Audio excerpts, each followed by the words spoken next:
Welcome back to Season 2 of the Sober Motivation Podcast. Join me, Brad, each week as my guests and I share incredible and powerful sobriety stories.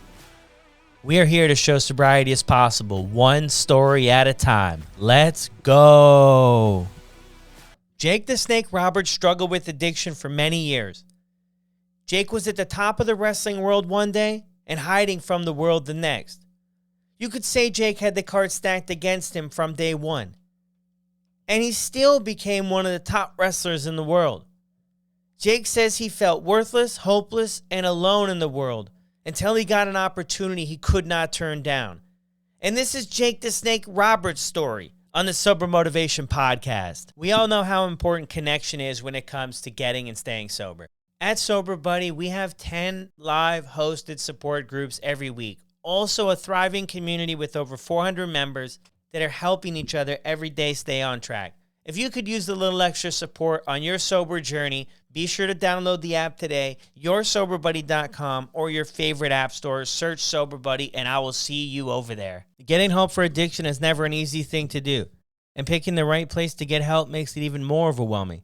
That's why I've decided to partner with the United Recovery Project. I've had a chance to get to know some of the incredible people working at the United Recovery Project over the years. And that is why this partnership makes so much sense. The United Recovery Project has a top-notch treatment facility and program. I truly believe in Brian Elzate, who is the co-founder and CEO and has 14 years clean. The properties themselves are beautiful with tons of amenities and activities. But most importantly, it's the level of care they offer. It's exactly what you would hope a family would receive, and the staff, who most of which are in recovery themselves, truly care. It's really apparent that they do their absolute best to create custom treatment plans to meet everyone's individual needs. If your loved one is struggling, reach out to them directly at 833-551-0077 or check them out on the web at urprecovery.com. Now let's get to the show. Welcome back to another episode of the Sober Motivation Podcast. We've got the one and only Jake the Snake Roberts with us today. How are you doing? I'm doing great, man. Absolutely fantastic. Feel great. Excited to be alive, and can't wait to see what happens next. Yeah, that's beautiful. You have an incredible story, comeback story, some may call it, and I appreciate you so much for jumping on the podcast with us today. Yeah, we usually just get started off with what it was like for you growing up. Oh, wow. Turmoil. That'd be the best word to describe it. My father chose his bride. My mother was 13 years old when I was born. He was actually dating my grandmother, and she went to sleep one night, and he went into the next room and picked my mom. So at 13, she's got a child and winds up having two more children in the next 4 or 5 years. And she's not even 18 yet, you know? And that's when my dad decided he had enough and he wanted to hit the road. So he did. She had no way to support us. He wasn't helping at all. So what happened was that she moved in with my grandmother, my dad's mom. She moved in with her, and she would try to work. And I was school age now and starting to go to school, first grade, second grade, such. And it was pretty hectic. When she had my brother, which was 6 years after I was born, it was just too much. And she wound up giving him up for adoption. And he was adopted by my aunt, my dad's sister. She was unable to have children, so her and her husband decided they wanted a baby, and they took my brother. So it's me and my sister. This went on just for a few years. My mom wound up remarrying, but they didn't have the means to support all the kids. So they took my sister, And I stayed with my grandmother because it was a solid home that I could go to school. School was close by, and it just made sense. And I stayed there till I was 12 years old, dealing with my grandfather. My grandfather was a hopeless alcoholic. He had been in an oil field accident when he was younger, and he crushed his legs. So he's crippled up pretty bad. He would go to farms and do farm work the best that he could. Usually it was building fences, things like that, manual labor, and drag me along with him. And then on the way home, we'd stop at the beer joint for a while. That's when I learned how to drive. I was 12 years old, and each time we'd go out, I knew the reason I was going, it was to drive him home. It was only about 4 miles home, and it was back roads and stuff. And I didn't know how to drive for shit. I really didn't, man. And we went the whole way in first gear, jerking him around that truck. And, coming home was tough for me at school because when I came home, my grandfather would be passed out in the living room in the less than nice house. I'll just put it that way. It was pretty rough, man. There's a lot of shame involved. On top of that, I was a bedwetter. My grandmother didn't have a washer and dryer. She had a wringer washer that she had to do by hand. Drying clothes was putting them outside on the clothesline. Well, lots of times those sheets never got washed. They were just hung out there with the big yellow stain in the center of them. So I didn't want to bring anybody around. They'd see that and I'd be laughed at, shamed. When my grandmother came home one day when I was 12 and told me she was sick. And well, what do you mean sick? Because I'd never known her to go to the doctor. In those days, the doctors came to your house. Less than a week later, she was dead. Cancer had consumed all of her body. Her insides were just full of cancer. It was a horrible thing to see. She turned bright yellow. It was really wild. And at that time, my father decided to come back and be around his dying mother. And I met my new stepmother, who I realized I'd seen before when I went out and visited my dad a couple of times as I was growing up. He was out wrestling. He was a professional wrestler, much bigger than me. He was 7 foot tall, 425 pounds, a huge man. I realized that it was this girl. When I say girl, it's because she was very young, very young. I mean, he had to be 32, 33, and she was like 17 or 18. He was a pedophile, man. That's the bottom line. When they left, they took my sister with them. She was going to school, but it wasn't a necessity, they thought. So she went with them for a while. Then she came back and started going back to school. She moved in with my mother. I had to move in with my mother also because nobody could take care of us. So we just kind of went where we could get the care, And my mother had married a really good man, hard-working man, and a lovely man. His name was E.C. Crockett. He was such a sweet man, but by that time, I'd already started building my walls up around me. I'd also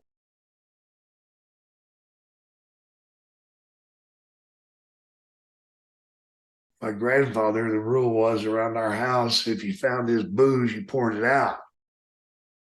Well, I used to find it, and I found out that I could sell it and make money off of it. So I started selling it to the neighborhood kids,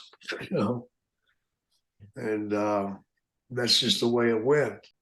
And the thing with your grandmother, was she your rock sort of in your life, the stability part? Yeah, she was. She was, but she had quite a load put on her. My grandfather, like I said, was just a hopeless alcoholic. She had tried to stop him from drinking. He's the only person I ever met that was able to take an abuse and drink on top of it. Wow. They didn't trust him to take the pill. He had to go to the doctor's office every morning by taxi. They'd give him the shot, and he'd get back in the taxi and go 4 miles to the liquor store. And then by the time he got home, he'd already downed that pint, which got him well on the way. I guess throwing up didn't bother him a whole lot. It's sad because I look back and I'm quick to figure out that he was in the hospital for 13 months, in the 1940s. Their way of fixing his legs was to continually re-break them to try to line up the pieces. They would break them, put them in splints, and then try to let them heal. And if they were healing right, they'd let it go and they'd go to a different part of his leg and work on it. But the whole time he was hooked up to morphine, you know? So when he came out of that hospital after 13 months, he had a little itch. He had a little itch. And in those days, it's not like it is today where you can find morphine on every corner. He just went to liquor. I wonder what kind of man he really was. He was a loving grandfather, as best as he could be in the situation that he was in, and dealing with his addiction. He wasn't mean. He was very kind. He taught me a lot of things, man. I'm really grateful for those things that he taught me. But growing up, man, was really tough because, like I said, I kind of built that wall around me because of my bedwetting and stuff like that. Kids can be really brutal, man, when it comes to something like that, and it's not something you want out at school for sure. I continued to be a loner, not many friends. Usually I had one friend, and I depended on that friend to get everything that I needed. And that's just the way it was growing up for me. At 16, I wanted a car, and the rule was if you want a car, you can have a car as long as you buy it. As long as you insurance, as long as you pay for everything, go ahead.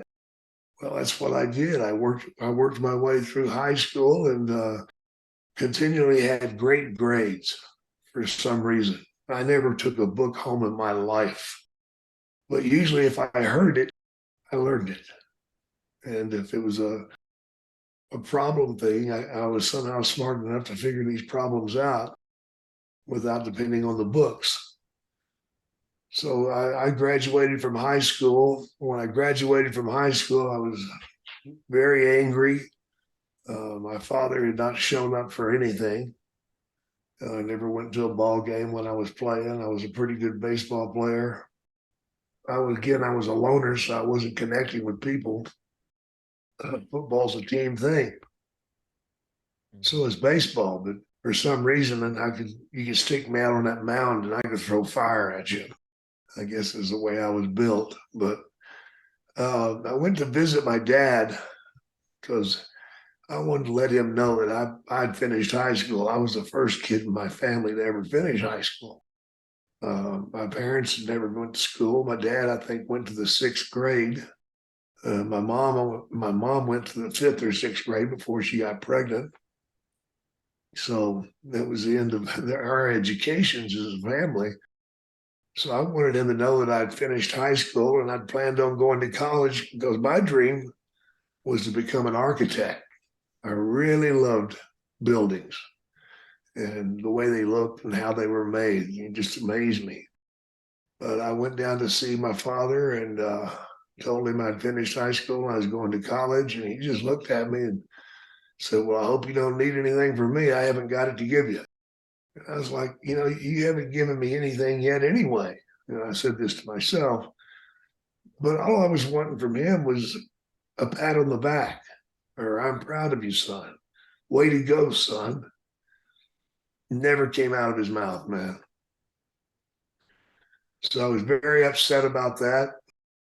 A few nights later, I went to a show with him, had a few beers, and towards the end of the show, my alcoholic brain started thinking, if you want your father to be proud of you, what you need to do is get up in that ring and beat up one of those wrestlers. Well, I was 18 years old. I was a young kid. I was in shape. I was a big kid, but certainly not built in wrestler shape by no means. So I went up and pounded on the mat and challenged this wrestler who invited me into the ring. And then he spent the next 20 minutes twisting me up, making me pee on myself, making me squeal, making me beg, making me scream uncle. Really humiliating. The fans were laughing their asses off. He twisted me up so much that I was unable to walk. I had to crawl back to the locker room area. And when I got there, my father came out to see me on the floor, and he just looked at me and he shook his head. He said, I'm ashamed of you. You're gutless. You'll never amount to a damn thing. And turned and walked away.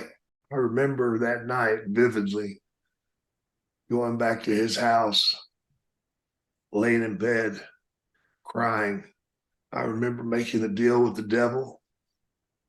Devil, you helped me become a wrestler because I want to show my dad that I'm better than he is.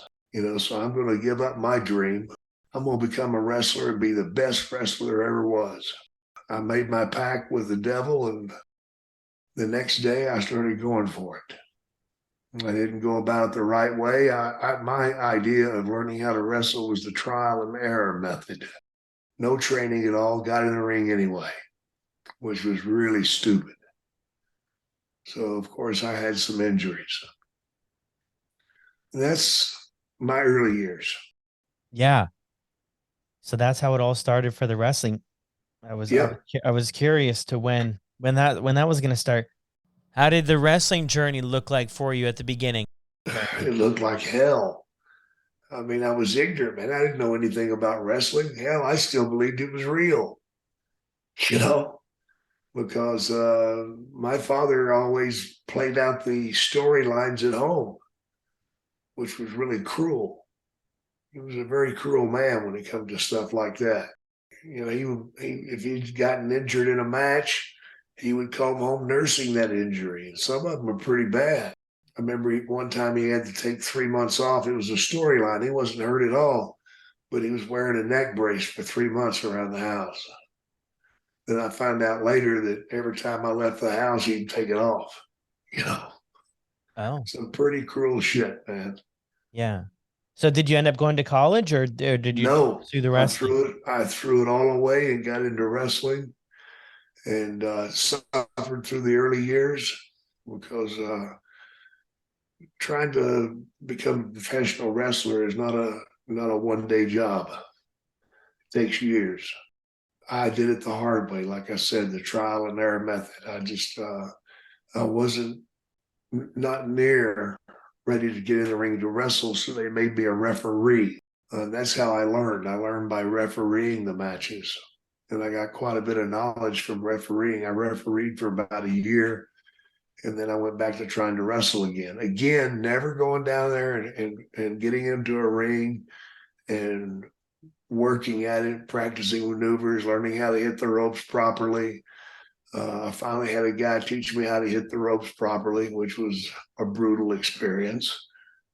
I remember not being able to lift my arm where I would hit the rope with that side, and underneath my arm turned green and blue and orange. It was pretty damn brutal, man. But that's learning the hard way. If you learn the hard way, you don't forget it. I'll tell you that. Yeah, that's the truth. If you could go back, you would change the way that you approach things. Absolutely. I would have taken the time, number one, get my ass in shape for it. And number two, go and actually get into a ring and practice moves and learn how to make the moves right without hurting myself, because I wound up hurting myself 2 or 3 times, I bent my wrist over to my forearm. It bent all the way over. That's not good. Wow. The surgery there took 18 months to recover from that. While I was recovering, I worked on my father-in-law's dairy farm, and I learned quite a bit there and had a great experience there. Wow. 18 months. Yeah. That puts you out of the game for a bit. Yeah, When it did, did. yeah. When did the addiction start for you? Well, I think I've always been an addict. predestined, if you will, because I was always searching for something to make me feel better about myself. And it seems like the only time I could feel really good about myself is after I'd had a few drinks. Then I started feeling my oats and would start standing up and start being heard. It gave me the courage to talk, if you will. And we all know that's bullshit, but that's just the way it was. You know, it gave me the courage to speak out and question things. And because when you got a few drinks in you, you don't give a shit. You know, Yeah. you just throw it out there. Whatever happens, happens. And that was the way I learned a lot. Yeah. So that was at a very young age, especially in the wrestling business. Every night you drank 7 days a week. Wrestling back then, you wrestled 7 days a week. You had no days off. You might have 1 or 2 days off in 6 months. So every night after your match, what do? You drink. You drink on the way home. And when you're drinking on the way home, you're talking about your match, you're talking about what you could do better, talking about trying new things. Other guys would give you suggestions. The old timers would give you some advice if you were riding with one of them. And I always tried to put myself around people that could teach me. Yeah. To learn. No, that's super important. When did things get out of control in a sense for you? Were they like from the beginning, or did it take a while for you to really lose a grip on things? Yeah, it took a long time for me to lose a grip on things, man. I say that, but it depends on how strong your grip was, I guess, Yeah. because I maintained for years, but that's when I was drinking beer and just a little pot, and was still able to perform every night and do my job better than anybody else could do it. Once I got into the business and got going, it took me about 3 years to get going. But once I took off and got going, I became a main eventer overnight. And that was like 1970, 78. By 1978, I was in the main event every night, no matter where I went. If I went into a place that I had never been before, 2 or 3 times in that ring, brother, I was pushed up to the main event. For some reason, I had something people wanted to see. Yeah. Or they just like me going out there and killing myself, one of the two. But, it was pretty quick. The alcohol and drugs started to take over after I had a neck injury. We did a thing where this guy, the honky tonk man, was going to hit me across my back with a guitar. Well, he missed my back and wound up hitting me in the head. And it wrenched my neck over and completely obliterated 2 discs. The discs were literally sprayed in little bitty pieces onto my spinal cord. The surgeon said he had never seen that before, that one had exploded with such force. But they did. And foolishly, I had just gotten to the WWF at the time. I'd been up here a year or so. And the money, it went from making $700 to $1,000 a week to making anywhere from $5,000 a week to $25,000 a week. Just overnight, it changed whenever I went to the WWF. So all of a sudden, I'm able to give my family a gigantic new home, a new car. My wife could go do anything she wanted to do. She had jewelry, she had furs, she had artwork in the house that was, very expensive. And things were coming in, but I wasn't saving any money. I was just, as soon as it came in, I'd go out and buy something else, and I didn't prepare myself for an injury. And also, in my business, they want you to be job scared. They want you to be scared to take a day off. They want you. I mean, I've wrestled with a broken wrist. The neck injury, I wound up wrestling for 2 years with that. Wow. But that's when the addiction took over. because I was medicating myself with morphine and cocaine, and I lost control. After 2 years of trying to perform like that, I finally went and had the surgery. They told me I'd never wrestle again, to forget about it. But I knew better than that. I knew me. They never asked me what I was going to do. And I was going to go back. No doubt in my mind, I was going back. I took 6 months off. I made a trip to Amsterdam to get a lot of performance drugs, a lot of steroids, some growth hormone, quite a few anabolic injectable steroids that I bought and used, whether it be testosterone, parabolin. Well, there was 2 or 3 that I used. I snuck that all back into the country. I should have went to prison for that, but I snuck it back in because I had to have it. Yeah. The things, I had an angel watching over me or something, man, because they should have snatched my ass up, but good. And the amount of it I had was enough for 10 guys instead of one. If taking one helps, then taking 5 ought to really help. Yeah. Now we're talking. If taking 1 cc is going to do it, imagine what if I took 12 cc's a week, That's just the mentality. Then you get addicted to steroids, just another damn addiction. And yeah, whenever I finally came back, I'd gained, close to 40 pounds. And my strength was unbelievable. And for the first time in my life, I was told that I was too big to wrestle. Wow. Vince McMahon told me he didn't want a Jake the Snake Roberts looking like the way I looked. I was much too big, too strong. I'm like, what the fuck? I thought the idea was the bigger the better. I mean, the champion's Hulk Hogan, so, and Andre the Giant. And then, when I got hurt, I weighed 235 pounds. But when I went back, I weighed 280. So when I went back, he looked at me and he said, okay, take your ass out of here. You're not coming back to work looking like that.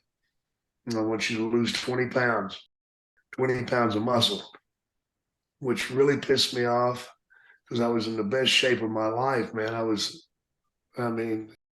looked fucking good, man. I really did, I was jacked, and I had muscles where I'd never had muscles before. And so when he told me to go home for 2 months and lose all that, I basically did exactly what he said. I lost it all. But of course, I used a lot of cocaine with that time off.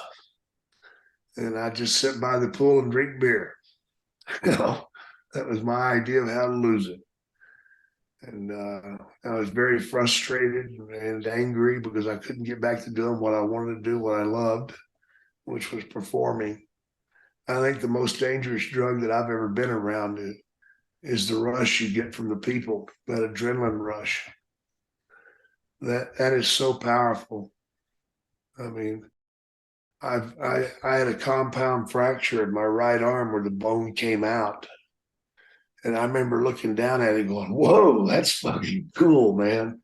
And my opponent looked at me and literally threw up on my boots when he seen it. He just and puked on my boots. And I'm like, are you fucking kidding me? Come on, let's wrestle. He's like, oh, wait, get away from me. Get away, get away. He was running from me because the bone was sticking out. But I didn't feel it. Didn't feel a damn thing. That's that adrenaline rush, and that's dangerous, very dangerous. But I spent a lot of time, a lot of years, a lot of injuries.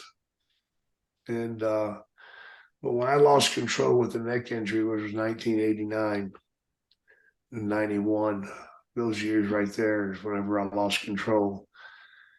And of course, they started drug testing us, and boy, I'd study all night for a test and then I'd fail it. I couldn't understand that, Something was wrong, but I went to rehab. That didn't help at all. It was a waste of time and money. And I just kept rocking and rolling, man, until finally I really crashed in 1997, 98. I'd been caught again. They kept me in a good position on the card because I was a superstar. but they'd never give me the title or anything like that because they couldn't trust that I'd be there to perform. You know, they were afraid that I'd flunk a test and have to be setting out. So they never put the load on my shoulders, so to speak, which was very frustrating for me. I was a bigger star than most of those that were being used in a better position than me. But because of my addiction, they just couldn't trust that I'd be there, that I wouldn't flunk another test and be told to go home. So I created my own monster, man. And after 97, I just started spiraling down. And I spiraled for a long time. I didn't finally crash till 2010, 2009. And it got really bad, man. It got really bad. I wouldn't go anywhere unless it was 2 or 3 o'clock in the morning. I didn't want people to see me. I looked so bad. I ballooned up over 300 pounds. Couldn't get work. Didn't care if I did work.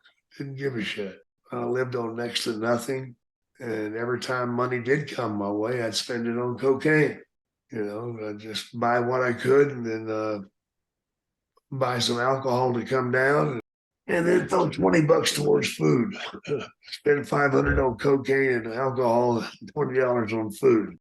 That's going to last you what, a day? Right.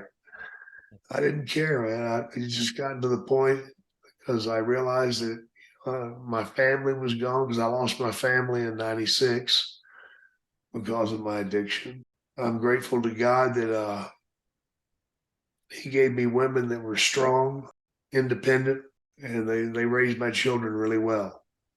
You know, I've got 8 kids, and I can't say that I raised any of them because I was seldom there. When I left in 97, I didn't see any of them for 12 years.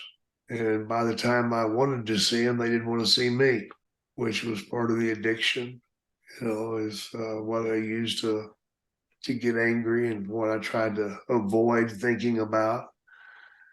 You know, addiction is such a tricky beast, man.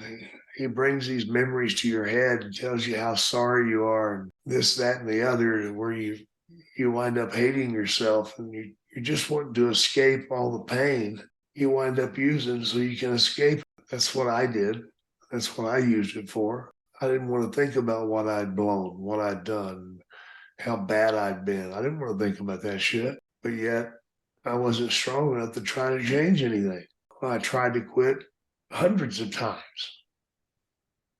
Hundreds of times. I literally prayed and swore and prayed and begged and finally went to another rehab. That didn't work.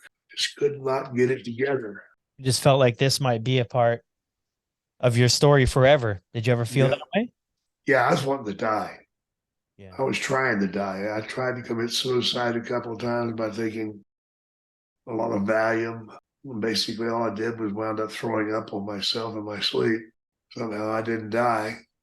I remember doing that and then getting angry at myself for being such a failure. You can't even fucking die right. You know, if that's not the definition of loser, I don't know what is, man, when you get to that point. Years before, I befriended a guy. He was trying to get this company of his going, DDPY Yoga. Yeah, yoga, man, believe it or not. He came to me and seen me, and he wanted to help me, you know, get out of the situation I was in. He wanted me to get straight. So he made me an offer that I couldn't refuse. And basically, you know, because I was dodging my ex-wife, man, because every time I got near her, I went to prison. I went to jail, you know, because I hadn't paid my child support, and just the way it was, man. But anyway, he made me a deal. He said, if you'll move in with me in Atlanta, I'll pay all your bills. I'll get you caught up on your child support. I'll get you straight. The deal is you can't use, can't drink, can't do drugs, and you got to do my rules. Boy, did I jump at that! Are you Yeah. kidding me?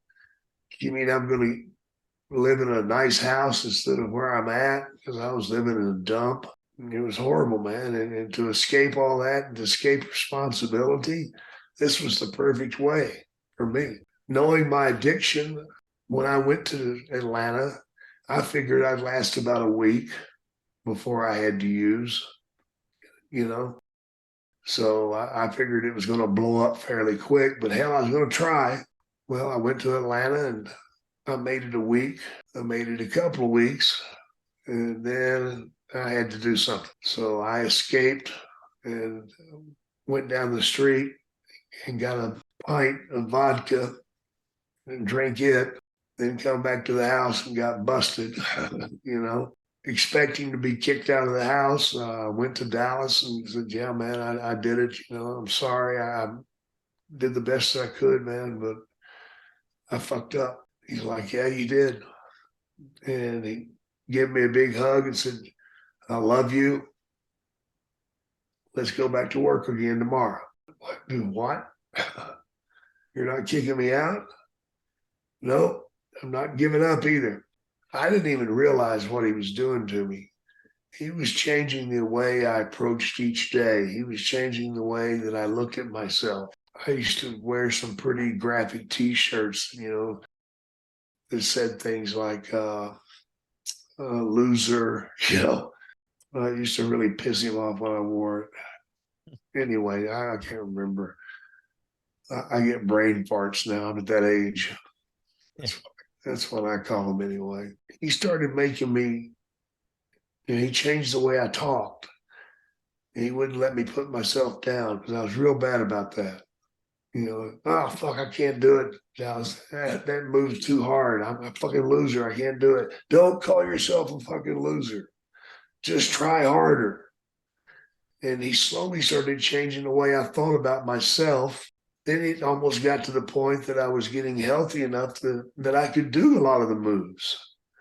Mm-hmm. So a funny thing happened on the way to the war, you know, basically, because all of a sudden, man, I'm doing these moves and I'm starting to feel good about myself because now I've lost 40 pounds and it was something that it was positive in my life.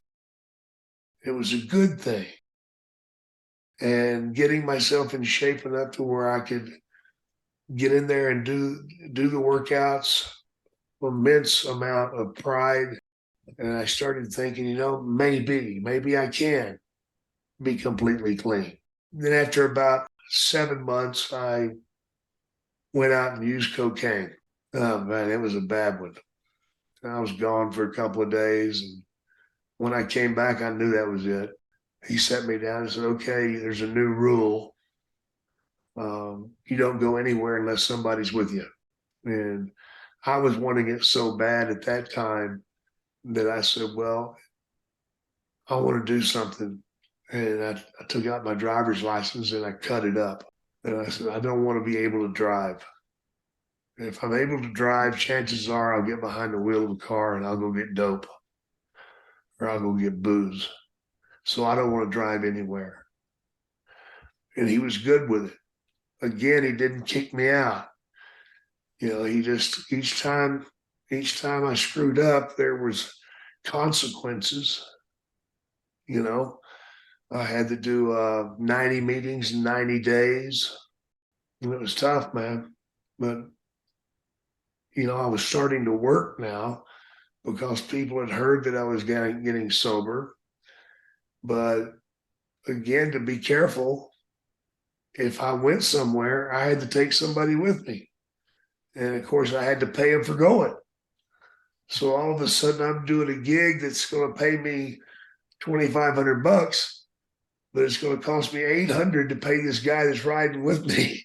So, and it made for some good times. Some funny stuff happened on the way to the war, but you know, you share a room with somebody, you find out just how nasty they are. I guess. You know, I was raised in the locker room, man, so I was real bad about not wearing clothes. You know, and just parading around the hotel room and not giving a shit. But I kept moving forward. And I credit DDP yoga for getting my life back on track because back before I started doing it, first thing I thought of in the morning was, how am I going to score today? How am I going to get what I need? Well, at Dallas's house, the first thing you do in the morning is you get your ass up and you do DDPY yoga for an hour, sometimes longer. By doing the yoga, a little magic happened and released those endorphins. By releasing those endorphins, it made me feel good about myself, made me proud, and it gave me hope. That was one thing that had been missing in my life for so long, was hope. And now I had it. So I just kept doing that routine. Routines are good as long as it's a good routine. A routine where you get up and start finding dope and wondering where you're going to get your booze is a bad routine. It's your choice which one you're going to do. But again, doing that DDPY yoga, the first thing when I got up, man, and I get that endorphin release, and then I was ready to go out and try to kick the world's ass. I was ready to go again, man. I felt young again. I felt proud again. I felt like I was on fire inside. And that's the way I went about things, man. And I think I fell, when I say fell, I think 6 times in a little over two and a quarter years. And they were filming me the whole time I was there. So they documented everything. Of course, we came out with the documentary, The Resurrection of Jake the Snake Roberts. That's what it was, which you can still catch on Amazon or whatever. Yeah, I saw a little bit of I saw your Joe Rogan episode Yeah, there, and he had mentioned it at the beginning. I'm just yeah, have a few questions if that's okay. sure. I'm wondering two questions here. I'll ask one first Yeah. and the next one after. What were your initial thoughts though when it was suggested to you that yoga might be helpful? I thought that's completely horse shit. Yeah. I didn't believe that for a second. And I'm still amazed by it. If you don't think yoga can kick your ass, get in there and try it. Yeah, you haven't done it Because, yet. oh my God, you'll love it, man. Because Yeah. the great thing about yoga is you can make it as hard as you want or you can make it as easy as you want. But there's something about doing that routine where your mind and your body starts to float together and it's all good. That endorphin releases. That's what you're looking for. Where did the name the Jake the Snake come from? I'm curious. I was a big football fan, and there used to be a guy that played for the Oakland Raiders named Kenny Stabler, and they called him the Snake. I was riding down the road after a wrestling match and listening to the football game on the radio, and smoking a joint and drinking beer, and it's like, man, the Snake, that's badass, man. That's so bad, man. That'd be so cool if there was a wrestler with a snake and he threw it on people. Yeah, man, that'd be funnier than shit, And here I keep smoking. I'm like, yeah, man. And wow, Jake the snake. Oh my God. That's perfect. Jake the snake. Oh my God. Now, Roberts, I got from the TV program Dallas because the heel there was JR. So I stole Jake and then took the R for Roberts. Jake the Snake Roberts. Ta-da. How many years have you been sober for now, Jake? Now I've got over 10 years. It's friggin' awesome. I'm very comfortable now in my sobriety. I hope that's not dangerous.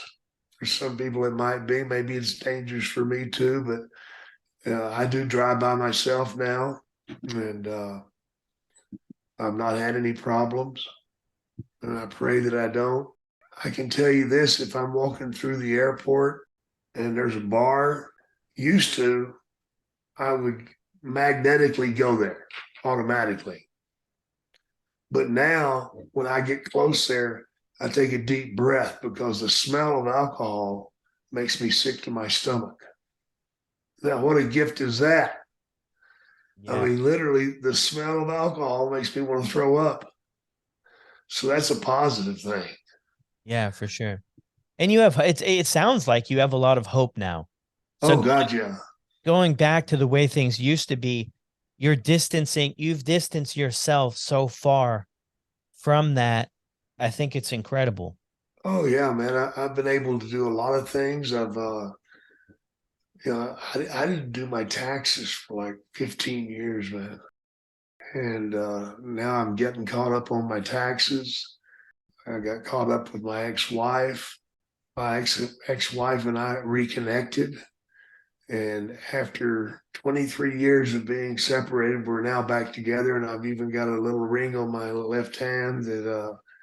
she gave me. And I've given her a very nice ring to wear. And I guess you might say that she's my fiance right now. We're just waiting for the right day to get married. Wow. And that's just amazing, man, to go from where I was, in the ditch, begging to die with no hope at all, no way to support myself, nothing, to doing what I'm doing now. And I guess in February, there's going to be a special on television about my life. And that's going to be really awesome. Wow. I've just got so much going on. I'm doing comedy again. Basically, my comedy consists of me telling road stories, things that used to happen back in the day in the locker rooms, which is some pretty crazy stuff. Very entertaining. Some of the Joe Rogan stuff, if you will. Yeah, doing that. Do a lot of signings. I'm trying to get something set up where I'm going into rehabs. I work for AEW now, the wrestling company. Occasionally, I'm on TV with another guy named Lance Archer, a buddy of mine. When we became buddies, and I manage him. Also for AEW, I'm their guy basically whenever they come to a town. There's an outreach program of some sort there where they need somebody to go to the hospital to see kids or whatever. Or we just did one where we handed out food for 5 hours. You know, Wow. five hours of handing a car a frozen ass turkey, and it was cold as hell outside, man. But there was like 2,500 people lined up to get this food, and we stayed there the whole day, the whole morning, and handed it out. And just trying to do things for the people, man, and to give somebody some hope. To let you know that you don't have to go that way. That there's help out there if you'll just seek it. And then I encourage people that are doing well to, hey, if you want to do something cool, man, help somebody. That's cool. It is cool to help people, man. I'm not saying be stupid and hand them your wallet or anything. No, that's not helping it. Yeah. You're gonna facilitate something bad there. But there are ways to help people, man. And the first thing comes with acceptance and love. Yeah, that's so true. It's so important on our journeys of recovery and giving back is that, showing other people Oh God, yeah. that there is hope because we lived hopeless for too long. Yeah. Without your sobriety, would any of this stuff ever be possible? No, no, I'd be dead by now. No doubt in my mind, I'd be dead. Because back in the day, if it was a choice of me going to the doctor's office and taking care of a health issue or getting high, which one am I going to do? Getting high. I'm going to get high. Blow off the health issue. You know what that's like. Mhm. But none of these things would have happened. And I give back. I've got several people that I talk to, if not weekly, several times a week whenever it's needed. Try to help them through a rough spot, school them on how to get clean, which involves hand abuse, of course. I'm a big guy for hand abuse. I know I went through spells where I'd have to take it for several months at a time just to be sure. And of course, I had to test it one time to see if it really worked. That Yeah. was not a good night. No, Oh my God. what happens if you drink while you're on it? Oh, you puke your guts out. You shit your brains out, man. You'll be sitting on a toilet throwing up and shitting at the same time, man. It's brutal. Wow. Very painful. Very painful. So it's effective. Yes, yes.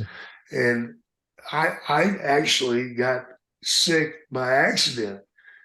It, I had some beer battered fish Oh, and got sick from that. wow. Then I checked into it and they said, well, they try to tell you, oh, the alcohol's cooked off. No, it's not.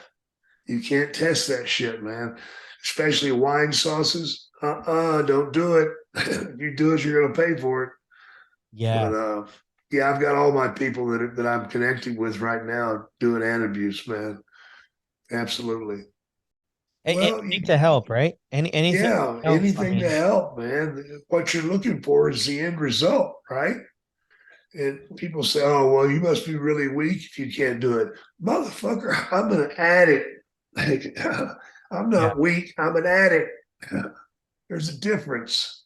Yeah, it definitely doesn't have to do anything with strength, with mental strength or anything. Right. Yeah. It doesn't, man. It's an illness, and that's just it. Yeah. You It's about know? it's like what you said earlier too. It's about putting one foot in front of the other and doing the stuff. You were doing the yoga, Yeah, man. you did the meetings. And I liked when you shared about the other story about being at the house, is that it seems like throughout that story, when the first time you went out and you got caught, you might not have done anything on your end or you didn't share. But the second time you went out, you took responsibility and were Right. willing to cut up your driver's license and do some more things. Right. That's the change. That was the change that started happening.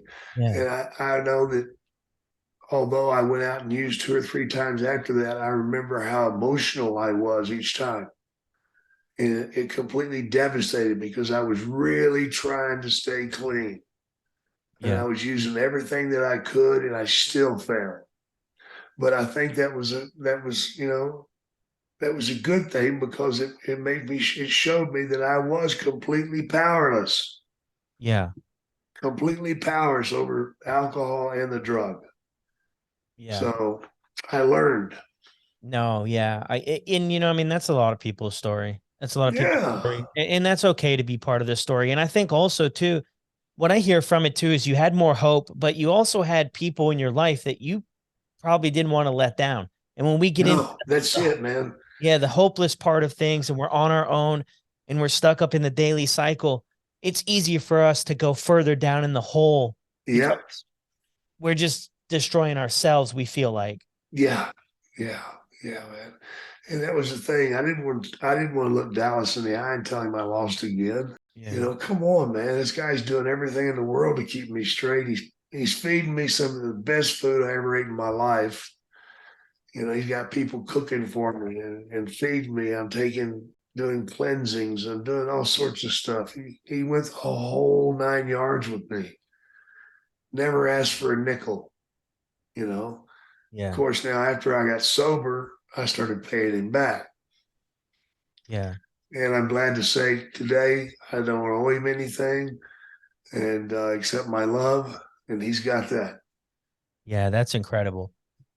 That's incredible. I got one question here to wrap things up, if All that's right. okay with you. Yeah, I'm great. Yeah. How do you want to be remembered? I want to be remembered as a guy that fought and lost, but won again, you know, Yeah. because I think my story's got so many parts to it, but the loss is something that's a big part of my life, man. I want to be remembered for the humane things that I'm doing now, not so much as a great wrestler. That was such a small part of my life. Yeah. Incredible. I love that. Well, thank you so much. Thank you, bro. This has been incredible. Good, good. I hope it helps somebody. That was an incredible episode. Huge thank you to Jake the Snake Roberts and his people for setting this up. This was an incredibly powerful episode. Jake the Snake peeled back the layers of the struggles in his life and shared with us how he's thriving now and giving back is the most important thing that he can do. Huge shout out to my buddy Tommy K for letting me know about Jake the Snake struggle with addiction so we could get him here on the podcast. Thank you again, everyone, for listening, and be sure to leave a review on your favorite podcasting platform. And I'll see you on the next episode. I'm out.